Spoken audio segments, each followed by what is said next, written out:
होता है, तभी उनका कुत्ता अचानक जोर जोर से भौंकने लगता है। ये देखकर ब्रेंडा ट्रेलर का दरवाजा खोलती है और कुत्ता मौका मिलते ही वहाँ से भाग जाता है। बॉबी उसे पकड़ने के लिए तुरंत उसके पीछे दौड़ता है और उसे ढूंढते ढूंढते पहाड़ी की तरफ काफी दूर निकल जाता है। फिर उसे कुत्ते की दर्द भरी एक चीख सुनाई देती है। ये सुनकर वह चौकन्ना हो जाता है और पहाड़ की ओर देखने लगता है। उसी समय उसे ऐसा लगा जैसे कोई उसके पीछे दौड़ रहा है। वह रुक कर पलटता है, लेकिन वहाँ उसे कोई दिखाई नहीं देता है।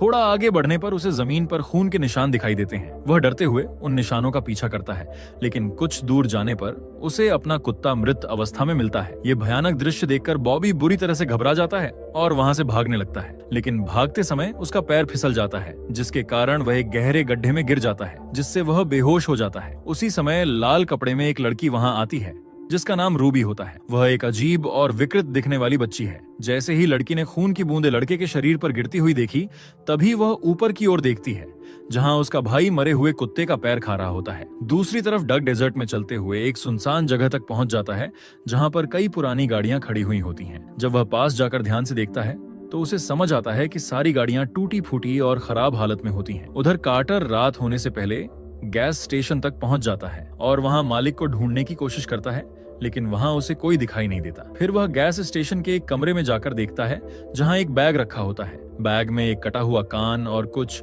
अजीब सा सामान होता है, जिसे देखकर उसे सब कुछ संदिग्ध लगने लगता है। फिर वो अपनी बंदूक निकालता है और धीरे धीरे दूसरे कमरे में दाखिल होता है। उस कमरे की दीवार पर कई अखबार की कटिंग्स चिपकाई हुई होती है। तभी उसे पता चलता है कि यह इलाका कभी न्यूक्लियर टेस्टिंग साइट का होता था तथा यहाँ पर माइनिंग का काम भी होता था। रेडिएशन के कारण कुछ लोग मारे गए, लेकिन कुछ लोग जिंदा बच गए। हालांकि रेडिएशन से उनका शरीर भयानक रूप से विकृत हो गया था तथा कुछ तस्वीरों में इन विकृत लोगों की झलक भी दिख रही होती है। और एक कटिंग में यह भी लिखा होता है कि इस इलाके में लोगों की रहस्यमय गुमशुदगियां शुरू हो चुकी थी। ये सब देखकर कार्टर को हालात की गंभीरता का अंदाजा हो जाता है और उसने तुरंत अपने परिवार के पास लौटने का फैसला करता है। जैसे ही वह गाड़ी स्टार्ट करता है, हेडलाइट्स सीधे बाथरूम की ओर पड़ती है, जहां उसे किसी के पैर दिखाई देते हैं। सावधानी से कार्टर बाथरूम की तरफ बढ़ता है और दरवाजा खोलता है, जहां अंदर गैस स्टेशन का मालिक बैठा होता है। वह शराब पी रहा था और उसके पास एक बंदूक रखी होती है। मालिक उन सब घटनाओं का जिम्मेदार खुद को बताता है और कहता है कि उन्हें इतना बेरहम क्यों होना पड़ा। यह बोलकर अपने आप को गोली मार लेता है। कार्टर यह सब देखकर घबरा जाता है